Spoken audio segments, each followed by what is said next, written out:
Shalom, selamat sore saya ucapkan buat kita umat-umat yang diberkati oleh Tuhan. Di saat ini kita kembali lagi akan mendengarkan ringkasan pelajaran Sekolah Sabat di hari Minggu tanggal 3 April.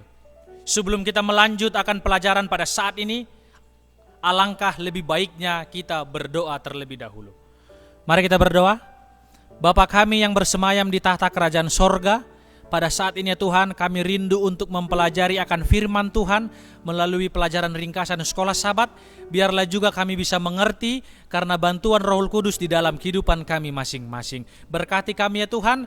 Terima kasih, di dalam nama Yesus kami sudah berdoa dan mengucapkan syukur. Amin.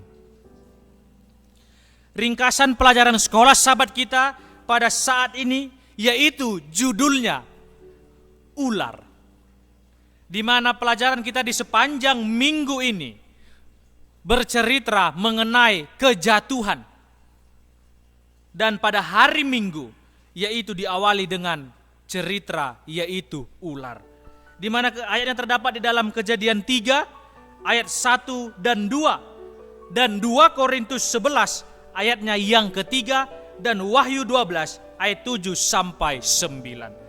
Di mana juga di sini yaitu kalau kita melihat judulnya ini yaitu ular, inilah yang juga pada saat itu menggoda daripada Hawa supaya mau memakan daripada buah pengetahuan yang baik dan yang jahat tersebut. Ular yang menemui Hawa di Taman Eden, sesungguhnya ia adalah Lucifer yang masuk ke dalam ular ataupun menyerupai akan ular. Ular tidak bisa berbicara, namun dikatakan Luciferlah yang berbicara kepada Hawa. Lucifer adalah malaikat kudus yang Tuhan ciptakan di sorga untuk melayaninya.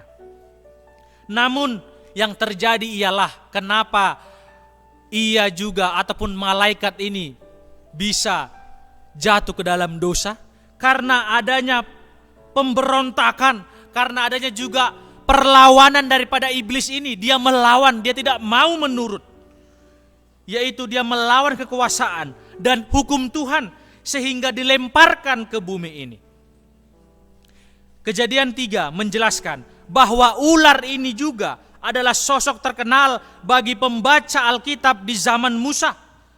Makhluk ini ada dan siapa di balik ular, yaitu para pembaca Alkitab juga sudah mengetahuinya. Ular juga yaitu memiliki kekuatan jahat di dalam budaya timur dekat kuno. Iblis telah menggunakan ular sebagai alat yang tersembunyi yang telah disesuaikan dengan usaha penipuannya. Jadi si iblis ini berusaha supaya bisa juga menggoda akan manusia yang ditempatkan Tuhan di dalam Taman Eden. Dia mencari-cari cara supaya bisa untuk menggoda akan manusia tersebut. Dan dia mendapatkan ide, yaitu dia bisa menggoda mereka, yaitu berubah wujud melalui ular. Tetapi dialah yang berbicara pada saat itu kepada Hawa. Ular dikatakan adalah binatang yang paling cerdik. Dan iblis ada di balik ular tersebut. Iblis itu nyata, bukan metafora atau abstrak, sekedar menggambarkan sisi jahat atau sisi gelap daripada manusia itu. Dalam pembicaraannya dengan Hawa, ular tidak menampilkan dirinya sebagai musuh Tuhan. Dan dia juga terus terang ingin menggoda daripada Hawa tersebut. Dia juga ataupun ular itu justru mengutip firman Tuhan. Dan terlihat ular mendukung daripada firman Tuhan ini. Sungguh amat cerdik yang dilakukan oleh iblis tersebut kepada manusia yang ditempatkan Tuhan di dalam taman.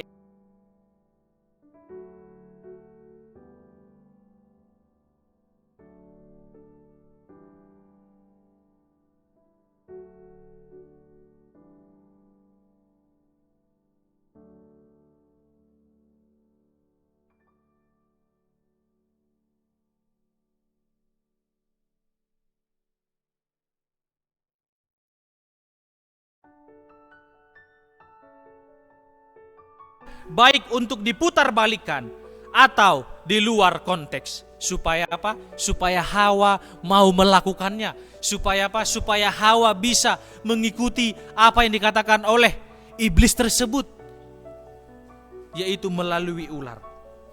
Dan yang selanjutnya, dia terlihat mendukung firman Tuhan, bahkan mengulanginya untuk meyakinkan manusia bahwa ada yang dia ucapkan terlihat benar. Inilah cerdiknya si iblis tersebut. Supaya apa? Supaya bisa memenangkan akan hati daripada si Hawa ini.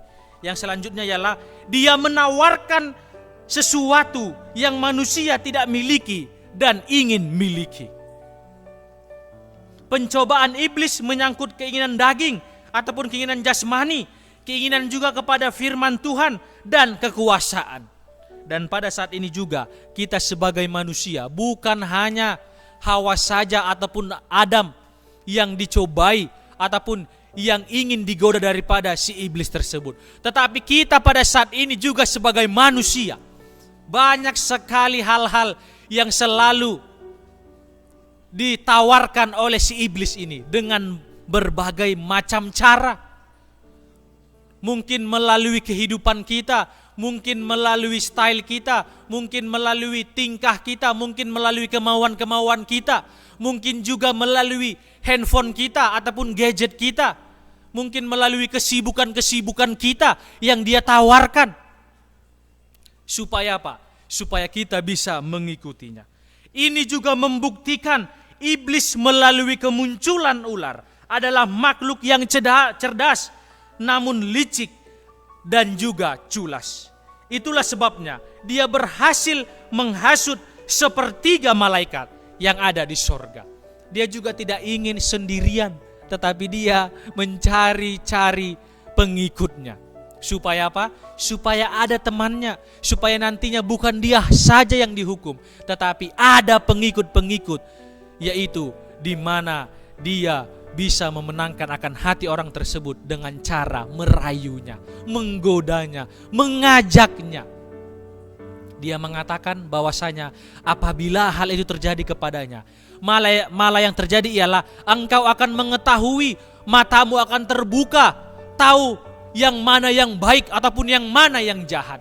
Kita juga sebagai manusia pada saat ini, banyak sekali macam-macam yang dilakukan oleh iblis tersebut kepada kita supaya kita bisa jatuh ke dalam dosa. Biarlah dengan pelajaran ini menguatkan kita masing-masing supaya kehidupan kita semakin lebih dekat dan setia kepada Tuhan.